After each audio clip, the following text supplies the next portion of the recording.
இல்ல எனக்கு புரியல. 18 வயசு பையன், 23 வயசு பையன்லாம் அரசியல் பேசவே கூடாதா? ஒரு விஷயம் கேட்கிறேன். ஒரு ஆள் 10 வருஷமா, 15 வருஷமா ஒரு ஆள வந்து தியேட்டர்லயும், டிவிலயும் பார்த்து சந்தோஷப்படுறாங்க. அந்த ஆள் வந்து எனக்கு வேணவே வேணாம்.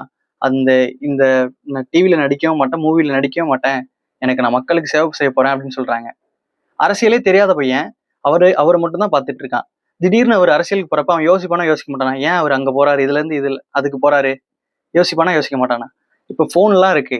எடுத்து கூகுள் பண்ணானா எல்லாமே வரும். ஏஐல கேட்டானா, எதனால அவரு இதுலருந்து இதுக்கு போறாருன்னு கேட்டா எல்லாமே வரும். அரசியல்னா என்னன்னு சொல்லிக் குடுக்கும். கேட்டா தற்குறி தற்குறிங்கிறீங்க. யாரு தற்குறி?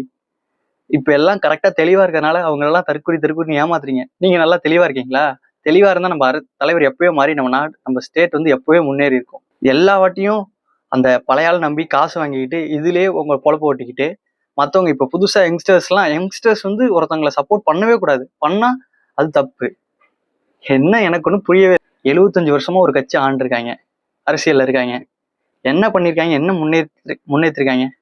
அவங்க வேணான்னு சொன்னா, அவங்க வேணாம் புது ஆள் சப்போர்ட் பண்ணா, இல்ல இவங்களுக்குலாம் ஒண்ணுமே தெரியாது. பாத்தீங்களா? எந்த எலக்ஷனுக்கும் வராத அளவுக்கு இந்த அளவு கூட்டம்.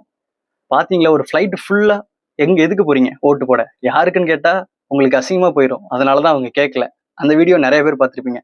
இப்ப கனடா பாத்தீங்களா? நம்பர் 1 கண்ட்ரியா இருக்கு. அங்க பாத்தீங்களா? ரோல்ஸ் ரைஸ் ஒரு கார் ரேலியே நடத்துறாங்க. தளபதி அண்ணனுக்காக. எல்லா நாட்டுல இருந்தும் அதிக பேர் போயிருக்காங்க ஓட்டு போறதுக்காக. கிட்டத்தட்ட வீடியோஸ்ல மட்டுமே இன்ஸ்டாகிராம், சோசியல் மீடியால அண்ணன் பேரை சொல்லி 2 லட்சம் பேர் வீடியோ மட்டும் போட்டிருக்காங்க. அந்த மாதிரி போடாதவங்க எவ்வளவு பேர் இருப்பாங்க. இந்த வாட்டி கண்டிப்பா எங்க அண்ணன் தான் ஜெயிப்பாரு. எழுதி வச்சுக்கோங்க. எங்க அண்ணன் ஜெயிப்பாரு. மறக்காம தமிழக வெற்றி கழகத்துக்கு நாளைக்கு ஓட்டு போட்டுருங்க. தமிழக வெற்றி கழகத்துக்கு சப்போர்ட் பண்ற உங்க ஃப்ரெண்ட்ஸுக்கு இந்த ரீலை ஷேர் பண்ணிட்டு மறக்காம ஓட்டு போட சொல்லியிருக்கேன். மறந்துடாதீங்க. அண்ணன் சொல்ற மாதிரி தான் எடுறா ஓட்டு ஐடியா. மறக்காம எடுத்து ஓட்டு போட்டுருங்க. தேங்க்யூ.